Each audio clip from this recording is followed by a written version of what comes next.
है कि हम क्या सोच रहे हैं, क्या कर रहे हैं।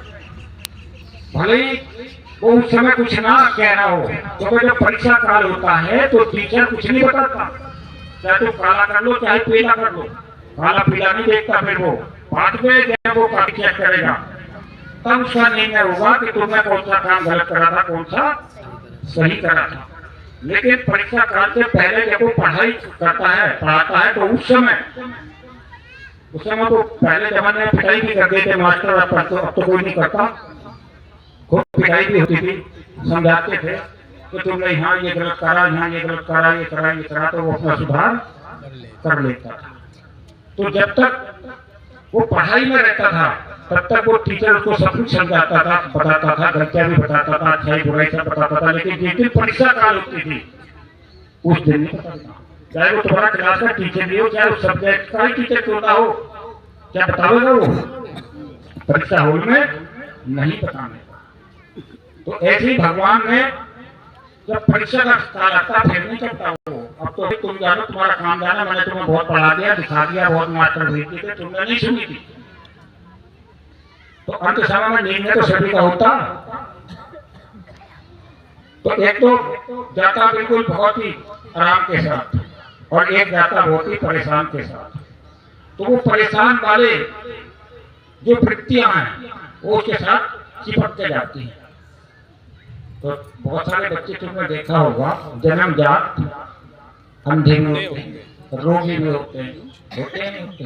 जन्म के साथ बहुत सारी बीमारियां आ जाती है। जैसे गेहूं बोते हैं या धान बोते हैं तो उसके बीज के साथ भी बीमारी आती, और जब उसे बो देते हैं तो जब वो फसल आती है फिर वो बीमारी उसके बीजों में भी आ जाती है।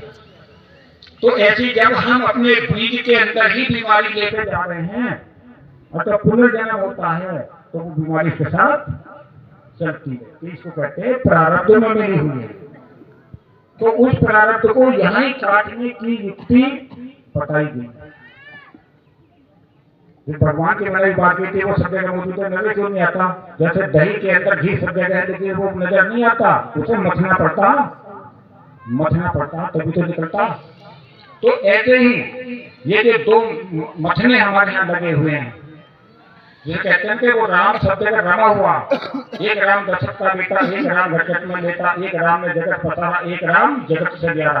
तो वो जो रमा हुआ राम है जो सबके अंदर है, वो इसके द्वारा ही तो उसका मंथन होगा। जो ध्यान की विधि बताई जा रही है, युक्ति बताई जा रही है, जब तुम उसका ध्यान करोगे तो ये मंथन होगा। जैसे इसका मंथन होगा तो इसके अंदर से सुषुम्ना नाम की नाड़ी को ब्रह्म नाड़ी कहते हैं। तो उस में जब वो चीज जाएगी, प्राण हमारा जाएगा, तो जो ताले लगे हुए सारे खुलते चले जाएंगे। तब पता लगेगा इस मथनी के द्वारा कि हाँ कि अहम ब्रह्मास्मि, मैं तो ब्रह्म हूँ। मैं काम चक्कर पकड़ता है, कथा वाचकों के चक्कर में, पाखंडियों के चक्कर में, गुरुओं के चक्कर में, नाम के, शब्द के, तंत्र के, यंत्र के, मंत्र के चक्कर में भटक रहा था। लेकिन यही था सब कुछ। The kingdom of God is inside you. कुछ ब्रह्म की राज्य तो हमारे अंदर ही तो है और हम बाहर भटकना है। तो जब हम अपने अंदर उतरेंगे, वो अंदर उतरने की युक्ति तो बताई जा रही है, बाहर भटकने की नहीं। कोई व्यापार नहीं हो रहा है, ये व्यापार का विषय नहीं है। जो इसको व्यापारिक रूप में इस्तेमाल करता है वो महापापी और पाखंडी होता है, वो बहुत ही अपराधी होता है। अगर एक व्यक्ति मान लीजिए हमारे सामने उसने कोई अपराध कर दिया तो हमारी निगाहों में अपराधी है, भले ही उसको न्यायालय में अपराधी घोषित न करा सबूत के अभाव में, लेकिन हमने हमारे सामने करा, तुम्हारे सामने करा तो है नहीं अपराधी हो। तो बहुत से कहते हैं कि इन पर तो कोई आरोप नहीं, उन पर तो कोई आरोप नहीं है। अरे उनकी क्रिया विधि तो देखो, आज से अधिक संपत्ति रखना भी तो आर्थिक अपराध है। कहा था इनके पास अपूर्व संपत्ति, इसका मतलब कुछ है तो नंबर 2 का गड़बड़ी करी होगी तो आर्थिक अपराधी हुए नहीं हुए। उन्हें कहेंगे तो बहुत बढ़िया, ये आगे बढ़िया भाई।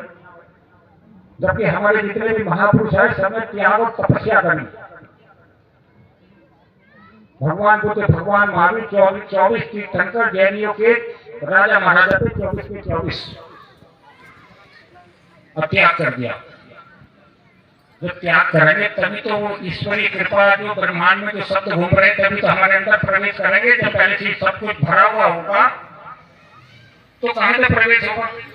कि हमें तो कुछ दिखाई नहीं दे रहा, हमें तो कुछ प्राप्ति नहीं हो रहा, तो कहां से होगा प्राप्त? जब अंदर से खाली हुई तो उसे खाली करने की युक्ति बताई जा रही है और उनको ज्ञान का प्रसाद दिया जा रहा है। यहाँ कोई नाम या मंत्र नहीं दिया जा रहा किसी को भी, ये बहुत किताबों में लिखे पड़े हैं, लेकिन वो जो ज्ञान का प्रसाद है वो कहीं किताब में नहीं मिलता। विवेकानंद और दयानंद को ज्ञान का जब प्रसाद उनके गुरुओं ने दिया था तो कोई उन्होंने मंत्र तंत्र यंत्र शब्द थोड़ी लिए थे। उन्होंने वो जो तरंगों के माध्यम से चलने वाली चीज है वो उनके अंदर ट्रांसमिट करी थी। तो वो ट्रांसमिशन का मैटर है गुरु ज्ञान, कोई मंत्र तंत्र का कोई चक्कर नहीं है। उसे चक्कर में तो दुनिया आजकल पागल हो गई। अखबारों में तो पढ़ते रहते होंगे, टीवी पे भी पाखंडवाद के खिलाफ एक चल रहा चैनल, उसमें जाकर देखो कितना सब कुछ दिखाते हैं। उसके बाद भी अगर आंख नहीं खुल रही तो समझो वो जानवरी प्रवृत्ति का या दानवी प्रवृत्ति का ही प्राणी है। तो जो देव और मानव प्रवृत्ति का प्राणी है वो तुम्हारे पास आएगा, और जो दानव और जानवर प्रवृत्ति का वो पास नहीं आने का। अगर आप गया धोखे से, जैसे अमृत की लाइन लग रही थी बटने की, जिस समय समुद्र मंथन हुआ था तो देवताओं की लाइन अलग थी और दैत्यों की अलग थी। तो एक दैत्य अपना रूप बदल के देवताओं की लाइन में लग गया था नहीं? तो ऐसी लग जाते लाइन में, फिर उनका क्या असर होता? फिर भगवान का चक्षु दर्शन घूमता, खत्म कर देता उसकी कहानी, कर देता। ये तो प्रमाण सिद्ध बात है। तो बहुत अच्छी बात है। देखो पंडाल तुम्हारा भर गया, इन्होंने काफी मेहनत करी है।